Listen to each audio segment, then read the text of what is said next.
My people, there is such beauty in everything, including the darkness, how much it illuminates the light.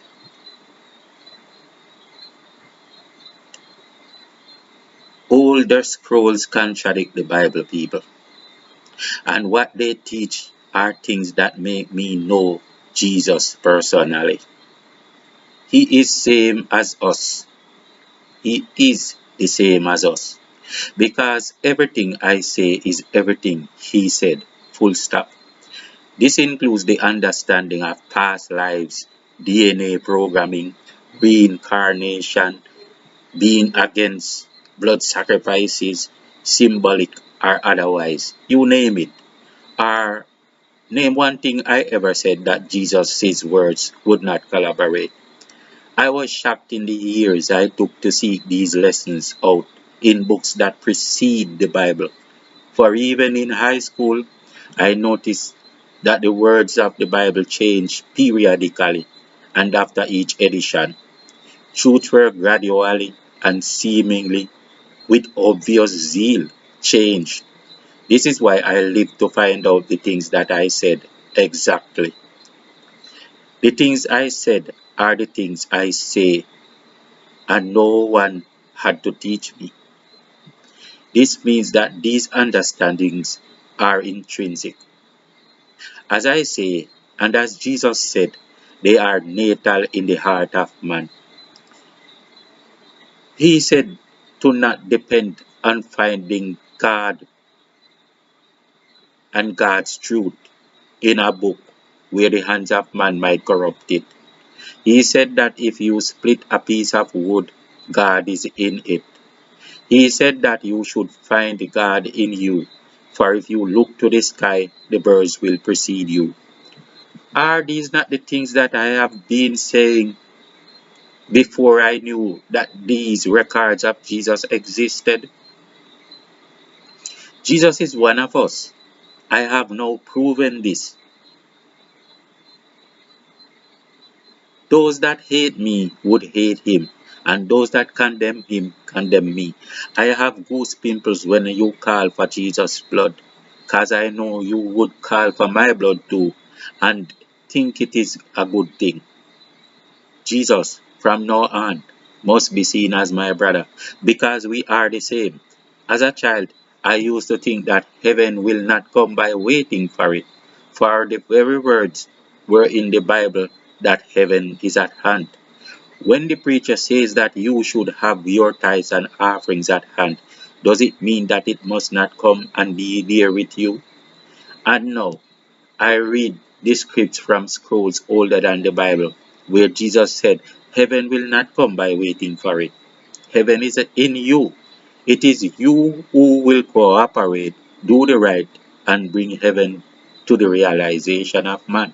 People, I have so much to say from within me, but today I stay in the darkness and reflect on all the things I read across the decades, both here and to the places I went to research. Sometimes I think it was a waste of time, for you come to realize that no part of the truth was missing from you.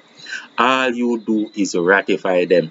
For example, in high school, I wrote a book called High Thoughts, God in Perspective. And this book also talked about the smallest particles that scientists will not be able to locate, even if they see it in one spot, because I was talking about God as that the minutest particle, which I wouldn't even go into it, but it's the all. It will be there. This one spot will be there, but inaccessible to touch or disturb. People would laugh so much when I said it to them. They would laugh so much until I allowed their energies to weaken me. Then, decades later, we heard about the split experiment, and we begin to get a view of quantum physics. Just like Jesus, my promise from God is that heaven and earth of this realm might pass away, but my words as they are sourced of God, shall only be proven. I have proven that Jesus was always my own brother. However, just like me, his words were taken and contorted, so they will turn to the opposite of what he said. He came up against the blood-sucking vampires, so they made him seem like one upon the cross and used a spear to peg him in the heart, because that's how you kill a vampire, they say. But there's a bigger story about us, the empaths, and the way we use the akasha to teach generations and born, and the heart chakra, not the third eye in this case. In this case, it's not a third eye usage. We don't need the third eye to get information from the akasha. We use the solar plexus in this case. So they destroy by pegging the heart, destroying the solar plexus. See all those damned evil priests walking around with crosses like they are in a war against vampires, but they are the vampires that flip the script. Remember decades ago or centuries ago, they were walking around talking about they were looking for witches. They were looking for white witches and claiming that they were looking for dark witches. Demon in their skirts. It is like when you write someone a letter in French and a third party takes it to translate into English for you. To translate suggests that he will deliver the exact meaning of what was written in French to you converted to English. But what if this middleman believes that to translate means to correct it? What if he would decide upon what is ordained or not? What the person who wrote the letter wanted to say or not? Okay, he was talking about a pig, but I think he should have been talking about a cow. He was talking about uh, um, five barley loaves and three bunches of grape, but he should have been talking about five barley loaves and fishes instead of grapes. What if the third party decide to do that? Is it is it just the same? If he decide upon what is ordained, is it the same? And when he changes the meaning of your statements, does it mean that since he was authorized as a middleman, the translated doctrine is true and more authentic than what you really meant? And does it mean that the new version is even more valuable and worthy than the original one from which it was translated? Where did we gather the idea that the original is not as authentic as a version of the original? Hmm? Can you copy the image of gold and then it becomes more valuable than gold? But then you cannot scrape it, for truth will come out. Jesus will tell you how to question God. If you follow him through old scrolls or scriptures, you are questioning God daily. Everything you do in your life, in all the decisions you ever make, you are questioning God, and you are questioning God, and that's how you learn. That's how you should learn. But the church tells you not to question him. Those are the words of a scammer. Those that do not want to be challenged for the truth hate to be questioned. They use fear to stop you from speaking. Go and ask a scammer how to be defensive and protect against being asked the right question. Scratch that. Go and ask the preacher and see what he says about questioning God and blasphemy. If you ask him, you question God. And if you question God, it's blasphemy. Oh, come on, man. Question God. God has the answers. Are simple things like this complicated to you? Or do we desperately hold on to our unholy wish to remain ignorant and, by doing so, innocent and unaccountable? We don't want to take account, so we claim that we were tricked, and so we are not responsible when the shit hits the fan. That's all we are doing. When you choose shit for sugar deliberately, God knows you are not innocent. You cannot fool God. Yes, He knows. Think about that. I want to remind you that Jesus, RISU, is just the top priest or teacher at any given time, not necessarily just the same individual Jesus. But since you can only understand about a simple Christ of God, I mean, you can only understand about that one single Christ of God at one point in history, as opposed to numerous ones across the ages. Here is what Jesus taught about man's connection to God. Tell me if it is any different from all the things I am saying, and don't tell me about no translated script version of truth. I prefer to read original ones translated to English and keeping the same meaning. And I deliberately go and read these things because something in me is always telling me that we all across the ages have been doing the same work. I remember in a past, like the things that I was saying to certain people, and it was at the beginning of um these shifts, these Christian religion principles, and it was me trying to show some people the right way how it works.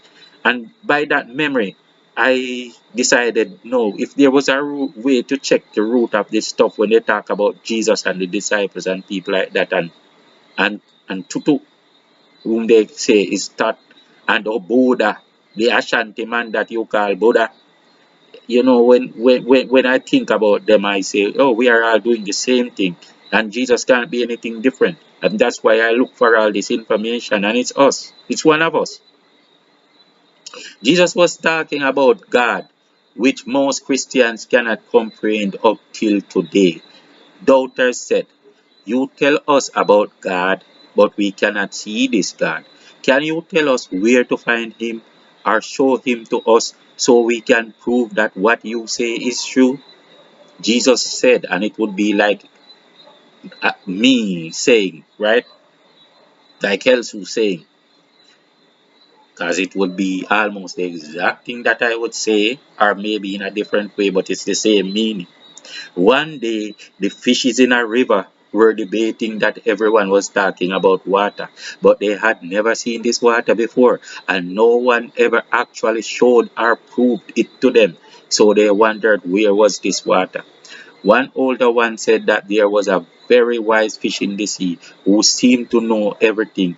Maybe they could send a contingent to find him and ask him that same question. The others felt that it was a brilliant idea, so they set out for the big sea. Soon they managed to find the wise fish and said, every day they keep telling us about water, and we have never seen this water. Can you tell us if there is any such thing? The wise fish listened and then said, oh, you foolish fishes that do not think. You live in the water, breathe in the water, and your body comes from the water. Even when you die, you go back to the water, but you ask me, where is water? Jesus said, so too do you live in God, breathe in God. Your body and spirit comes from God, and when you die, you go back to God. But now you come to ask me, where is God? My friend, even more so, we live in water claiming that the fishes live in the water, but not us. The problem in this reality is not that the information is not there. It's not that the information is not there. Neither is it that the information is not obvious. It is that the mankind has become so zombified that sensitivity and discernment to him are impossible in a being dead as a doornail. Okay, deader than a doornail. One day, after Jesus had shown the disciples a certain power, Peter was anxious to try it. So when they were passing a certain fig tree, he wanted fig off of it, but there were none. He used the opportunity to curse the fig tree for not providing on that day. The next day, when they were passing by, the tree had withered, and Peter was bragging, which Jesus overheard and injured and inquired. I mean, He inquired about why what Peter was bragging about. He explained that he did curse the tree and said why he did it. Jesus reprimanded him and asked him if he planted corn, and when he went they were not ready, if he would curse it too. Would you curse the corn tree after you plant your cornfield and you go there and the corn is not ready? Peter said no. He reprimanded Peter for his egotistic zeal and abuse of power. The Christian church lies in the King James Bible turn the narrative around to diminish the character of the empath in order to establish a world of sociopathy. Peter was just learning and struggling with the inherent human ego that had taken over the world, and so they couldn't make him seem like an empath, or they couldn't establish the empath energy as the character of Jesus. They had to make him be the one to curse the fig tree. They had to make him be the one to offer blood. They had to make him be the one to break fish when he did not. The qualification for leadership in this world is sociopathy. Your school teaches you sociopathy. This is why in your business classes you learn to be shrewd and you are told that that is the only way it can work. But it's teaching you how to be mean and sociopathic. And the most sociopathic ones of you are your politicians and priests.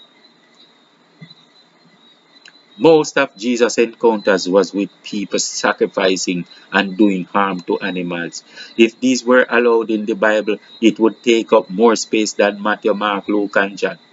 He hated blood sacrifices and he defended the weak or those that were attacked, including the animals that he referred to like family. So when they were having a holiday feast, he was near the temple and he saw vendors selling animals for sacrifice. He was not going to sit around and watch the bloodshed, so he made a whip and attacked them to defend these animals. He drove them out of the building and explained to them why it is not good to torment and murder others. And the animals were the others, which he referred to as if he were referring to man. They insisted that Moses told them to eat meat, but I will also tell you, Noah gave mankind blood sacrifice in order to eat meat, for he being born with the Iggy Iggy Watcher vampire genes more than most, had a thirsty bloodlust that was hard to break.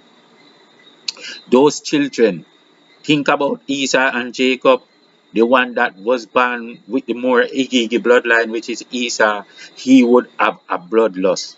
He would have been the one that was going to raise animal and bring animal as sacrifice, which the one other one who was Jacob, who was born normal, he was the one who was gonna plant the herbs of the earth which God loved. But the Bible was going to twist it and say the one with the igigi vampire lust is the one that God loved, because the igigi God is the bloodthirsty God. So instead of the original Elohim God, who would love Jacob for not going to blood sacrifice? I want you to fully understand this. The one that was not going to blood sacrifice would be the Elohim child. And the one that was going to blood sacrifice because they have the Igigi Watcher disease would be the one that this Bible would agree upon, because the Watcher that contorted the Bible are the Igigi Watcher gods that rule the churches that are the gods of present day Christianity. I am sorry, but sue me. The truth must come out. The Igigi Watchers were remnants of beings left to man's space stations when the Elohim left Earth. And these vagabonds came to be the gods upon the gods' earth in the absence of the gods. They were sick, and so would be their offsprings. It would you gather, and there are some white people on earth, I can tell you that, I can bet my life on it. Many white people on earth, or most white people, believe that it is impossible to live without eating meat. If you go to India, most people understand that you don't even have to eat meat. If you go to Africa, there are many people who maybe just hardly eat meat. In Jamaica, there are people who never ate meat from the day they were born, and they are the strongest people here in Jamaica. I want to tell you that. But there is no white nation where most of the people do not believe that you have to eat meat. They say you cannot get, some of them believe that there's no way to get protein. They put them into category, break them down, and find reason to say this is how it's going to work with your body. I can bet anybody challenge me on that, and they themselves will have problem. There are some now who are getting what I detoxified. I'm gonna use that word. I'm lost for words right now. And there are some that are doing well on a smaller scale, but most of them, I tell you, and they know it too, they will agree with me. When Noah was born, his red skin, his hair, and his eyes were so different and scary that his papa ran away scared to go to the space station and question Enoch about it. Noah explained that the child was his, but because of ancient Igigi abominations with the daughters of man, these genes would cause this every now and again. Every now and again, someone would pop up with most of the genes. Noah's family was favored and saved in the Holocaust by Igigi demons. They had a work to do on the earth concerning a new paradigm and human experience. And the idea was that they were going to use them with natural selection, bring forth another race, and trick man into believing that there was another race, and this race would rule in favor of their Igigi. It was almost like saying it was their children, but it wasn't dear children either, because it's not like, oh, I love these one more than the other. It was that just that this will be our utility into destroying mankind as we will, because the white people is mankind, the black people is mankind, but the white people are brainwashed, and because they are more bloodlusty on earth, it will be very, very difficult to get them to think in line or in harmony with the rest of humanity. And this, I'm telling you, there will be a solution to mankind's division, but it's not going to be easy. As Noah gave the people meat and sacrifice, Moses wanted to stop it. But as they claimed that the scriptures said that Moses gave sacrifice, rituals, and meat, and these same scriptures are all in the Bible, they quoted them and Jesus rebutted each one. However, I will not go through all of it. It will take forever. You read these scriptures every day, and I am telling you about Jesus' rebuttal. Jesus said that these scriptures are corrupted and are opposite to the truth, and the same things prevail today. He said that is why you cannot trust the scriptures, because the hands of man will corrupt them. So you have to use your heart, because the scriptures are in your heart. This is one of the reasons why Jesus kept saying these things about not trusting the written scriptures. He said that God did not tell the people that the animals were available for food. He insisted that God told them to eat the fruits of the vine and the seeds and the herbs. Also, they were entitled to receive the milk from animals, because they also fed and supported the animals. This is exactly what I would think without reading any book. It is in my heart. The King James Bible twisted the story to say that Jesus cast out money changers and not people that brought animals to sacrifice. Oh, these dogs are. Give me a second, please. Bully, shut up. Where is it?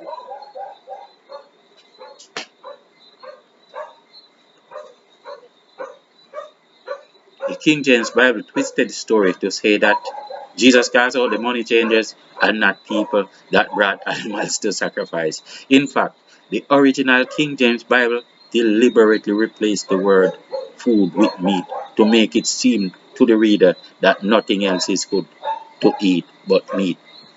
When Jesus spoke the parable of the prodigal son and said his father asked for the best ripe fruits, the oil and the wine, The King James Bible conjured up a fatted calf instead. When he broke bread, they said he broke fish. When he told the people to drink the fruit of the vine that made his blood and to eat the corn that made his flesh, the King James Version and the Catholic Bible too painted him as a vampire giving people his blood to drink and his flesh to eat. Now almost every church goes vampire rituals and claim that it is symbolic. Jesus was saying what I always said by simply knowing from my heart. The heart knows. Why do you let them corrupt you? God, it's so many things that I just can't. But God, they want to contradict. They try to contradict. How do they contradict what they see is obvious? I remember having to text a woman once for info to act on. I was waiting for the response, but when it never came, I moved on with my tasks. Later, she was complaining that I forfeited. I explained that I waited until it was too late. She swore that she responded to me immediately. And then, after I showed her to check the time that the text had on it, she saw the truth and then swore again that she said the text immediately. I mean, even in the face of evidence, this is how the Christian mindset is. People like this, check them out. They have a very strong Christian background. One day, I was frustrated with something she often did, but she did for the umpteenth time. I explained that because this was the umpteenth time, it seemed like a pattern, so I was asking her to desist. She said it only happened once, but okay, cool. But then she did it again, and I thought I could let it slide because it was the first after. Then she did it again, and I spoke up once more. She said I should not take an issue of it because it was happening for the first time. Imagine that. I reminded her that I never spoke before it was repeated. She insisted that it was the first time, but okay, cool again. Then she did it once more, and I spoke up. This time, the first, not like gonna let it keep getting on, so I spoke immediately. But it was final. That is me. So she went complaining that I was arguing over something that only happened once. Hmm? She said I wasn't complaining over something that only happened once forever. It only happened once. She was a Christian, all right. This is what happens when you train mankind with a shit for sugar mentality. They believe it is kosher, so we should all accept and eat it, and that even God must fall in line and obey them as long as they say they believe. People, I have so much more things about Jesus that you will not find in the Bible. So follow me for part 2 on this one. Please like and subscribe. Peace out.